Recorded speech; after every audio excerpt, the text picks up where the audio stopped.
Following the 8th World Conference on Research Integrity in Athens, the Horizon Europe projects OSIRIS, TIER2, and iRISE gathered for their joint annual meeting.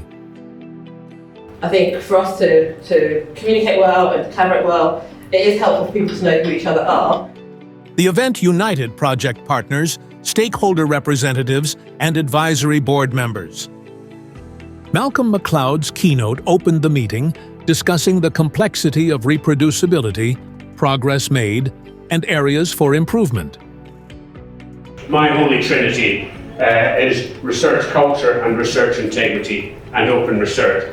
And any organisation, any research performing institution that says, well, our focus is on open research, we don't really do much on research culture or integrity, they're missing opportunities for improvement. And if you were to ask me which government funding agency, if you like, had done most to support meta research, it would be the EU through Horizon Wide.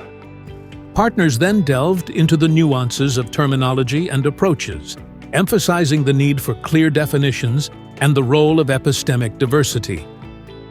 Rachel Hayard introduced iRISE's living glossary.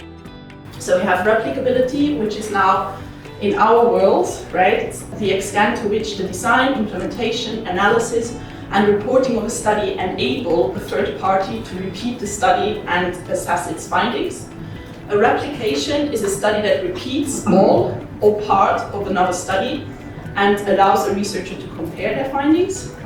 And reproducibility kind of brings these two things together, and then is the extent to which the results of a study kind of agree with those of a replication study. So you do the replication study and then assess the findings. Sven Ulps then took to the floor. So I think the Court of August makes it quite clear that there is quite the confusion, but everyone, when they use the term reproducibility or replication, it seems like they think that everyone knows what they are talking about, but once they read the term, no one actually knows anymore what anyone is talking about once they... Sven presented TIER2's analytical framework to support epistemic diversity by evaluating reproducibility's relevance and feasibility across various knowledge production modes. And what we want to do is we want to allow people to navigate. We want to allow people not so much tell them what they have to do or what they should do, but it's more something that should help them to think and help them to look at their research and maybe what is expected. Transitioning from the project's conceptual foundations, we analyzed the current evidence landscape on improving reproducibility. Mariska Lieflang from OSIRIS and Tony Ross-Hellower from TIER2 shared an upcoming joint scoping review. The aim was to assess whether and which interventions have been formally tested for their effectiveness in improving reproducibility and replicability. Caitlin Hare then shared iRISE's efforts to develop a platform summarizing evidence on interventions.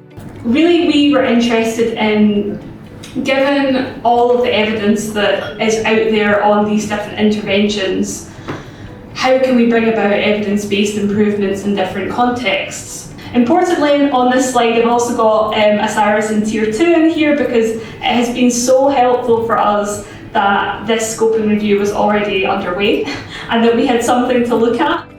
After looking at the evidence, the discussions examined insights from the project's undertaking to test interventions. To explore collaboration opportunities, 3 breakout sessions were organized, focusing on researchers, funders, and publishers. The day ended with an expert panel comprised of an EC policy officer and project stakeholders. So you're happy to be on this panel to finally make a change. Great, welcome. The panel discussed enhancing collaboration, evidence-based policymaking, and result transfer. The only way to do that, only thing that works for me, let's put it that way, is I have to come with strong data. Each actor within the system has to be prepared to move as much as we can to show that movement is possible. I talked in the morning about how much I value diversity, and we heard from a diverse group of people. We heard different perspectives. I think that's the real value of bringing these 3 groups together. Within the projects, within the interventions that we are testing, there are overlaps, but they are, I think, very complementary overlaps, but they will be greatly facilitated by ongoing discussions and early sharing of results, if possible. I know in some there will be. After a day of discussions, our coordinators reflected on the meeting's highlights and challenges.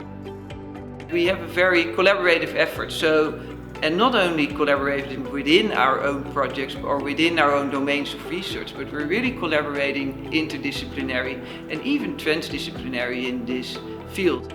A particular highlight today was the fact that we got to present our scoping review of evidence of interventions, which I really think is important in setting the state of play. My strength would be that even though each consortium is answering the same question, we've come at it from slightly different angles. A real challenge which has emerged today, which we think really needs to be worked on further, is enabling more efficient collaboration amongst researchers and different types of stakeholders. There's understandably challenges in how we communicate, not just within each consortium, but across the different consortia.